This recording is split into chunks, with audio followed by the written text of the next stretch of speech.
Hey everybody, welcome to my channel. It's Hair to Stay by Ms.E. So glad you can join me. Welcome to my new subscribers. So glad to have you in the Hair to Stay by Ms.E. family, and welcome back to my faithful subscribers. This is a long-awaited video that some of you have been asking for. This is part 2. Yes, it is part 2 of the 27-piece pixie cut video that I showed on my channel. Please go back and view that if you have not already. It is an awesome video on how I made and constructed this short pixie cut wig. Make sure you take a look at it if you have not. But in this video, I'm going to show you how I cut and colored the pixie cut wig. If you are interested to see how I did this, keep watching.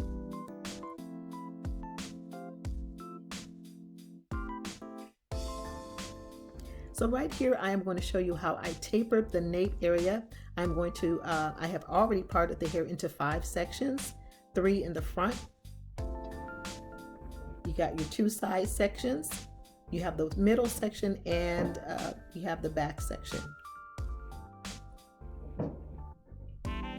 It is always good to section off when you're cutting, because it helps you to maintain control and not get overwhelmed by the cutting process. So I'm actually using my clipper guard to taper the back. I'm actually freehanding the bottom of the nape area, and the reason why is because I don't want this to be too short. You want to leave it longer, so if you need to go back and make adjustments, you can do so. So make sure you do not cut it short, just leave it longer just to be safe.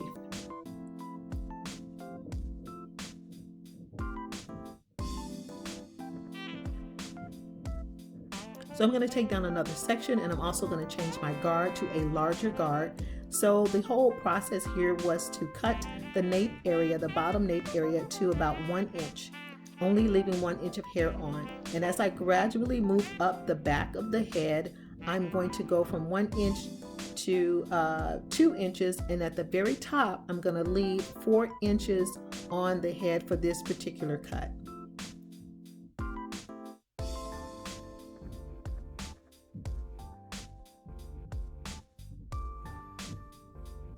You may also want to use a razor technique to do this area, because sometimes, and you'll see in the video, the guard will kind of catch on the, it will catch on the tracks, and it'll be a little hard to cut, but it's your choice, whatever is comfortable for you. You can use the clippers. As you can see, it's happening right here, but I did make it through this process. So you can use the clipper or your clippers or your razor, depending on what you feel comfortable with to achieve this particular haircut. And so I'm using my shears here just to connect the top back with the bottom nape of this haircut to make sure everything is evenly blended.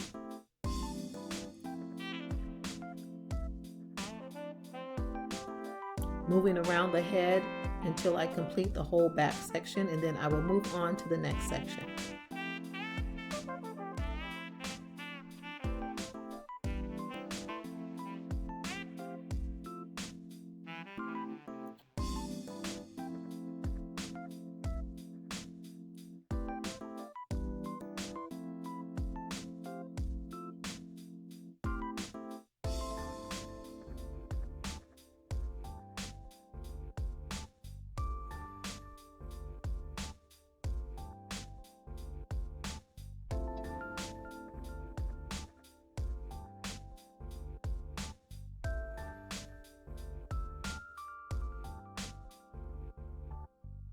So now I'm moving on to the side section, and I'm going to connect the back and the sides.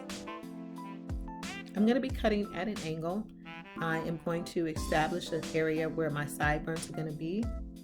So this is the area where the ear would be.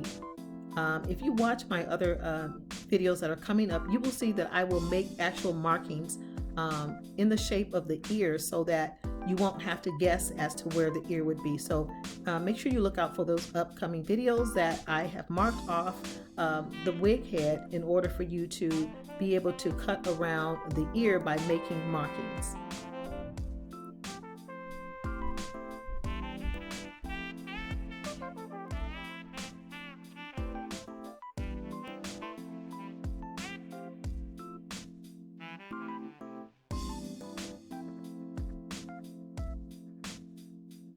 You can use a little bit or leave a little bit more length on your wig if you wish, but in order to achieve the pixie cut that I've showed in the beginning of this video and in part 1, you want to make sure that the sides in the back are tapered really short to about 1 inch. And as I said before, we're going to leave the top crown and the back crown to about 4 inches.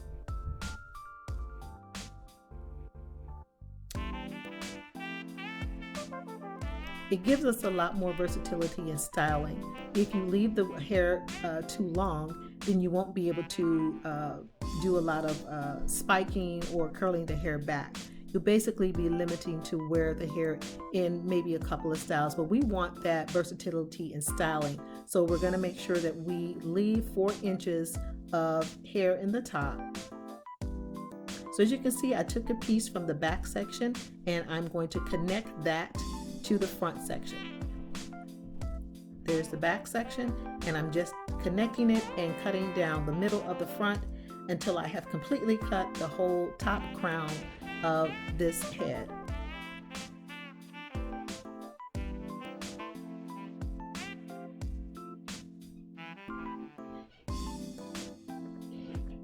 Connecting the sides to the front at an angle, just putting some shape in that particular part of the wig, the side and the front. And as you can see, there's a very pointy part in the front. I'm just going to point cut it to kind of square it off, and there is the finished cut.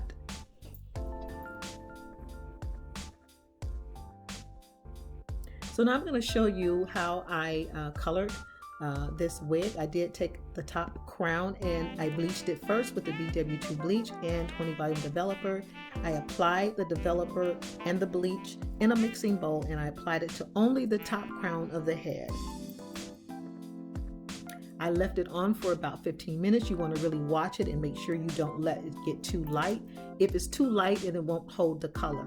So this particular color that I used was a red garnet. I did get this color at Sally Beauty Supply store. It is a red garnet. It's not too red. It's kind of a burgundy-ish color, and it worked really well with this particular style that I was going for.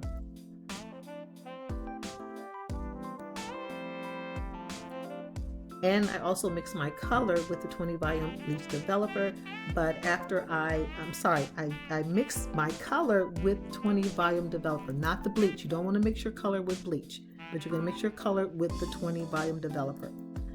But after I bleached the hair, I left it on for about 15 minutes, and it turned into this really nice brownish red that you see here. And after I rinsed out the bleach in the hair process, I rinsed it out, I shampooed it, and then I proceeded with applying the color on top of the area that I just bleached. So here's the color mixture, and I'm going to apply it. You want to make sure that you take care as to not put any of this color on the lace, because if you color the lace, then the lace is going to be red, or whatever color you choose. It's going to turn the lace color, and that is not something we want to do. So you want to be really careful in applying this color as to not get any color on the lace. There are really small color brushes on that you can purchase at a beauty supply store, and if that makes you feel comfortable, I would suggest that you use a smaller color brush to apply, so that you do not get color on the bleach, as I stated before.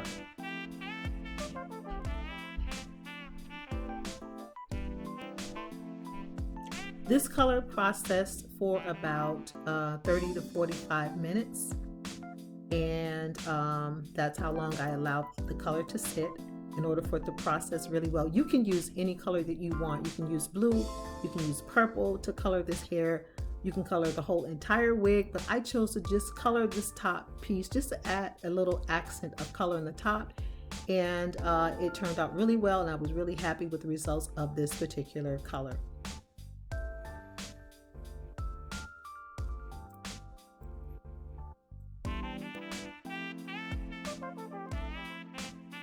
So after the color process, I rinsed the color out, I shampooed the color and conditioned it, and now I'm applying my foam wrap.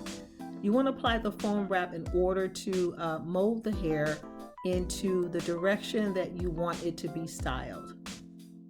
Now, if you're going to spike this haircut, then you want to, after it's being molded, you want to just add some hairspray. You can see that in part 1 on how I styled it with using hairspray. But this is normally the typical way that you would mold the short haircut.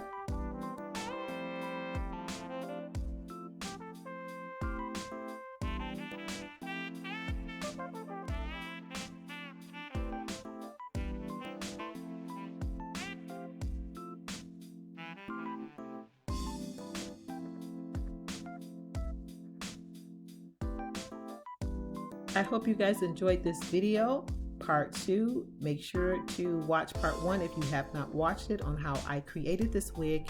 If you have not already subscribed to this channel, go ahead and hit that subscribe button, hit the like button and the notification bell so you'll be notified when I have a video coming up next. I hope you enjoyed this video and I will see you in the next one. Take care. Bye-bye.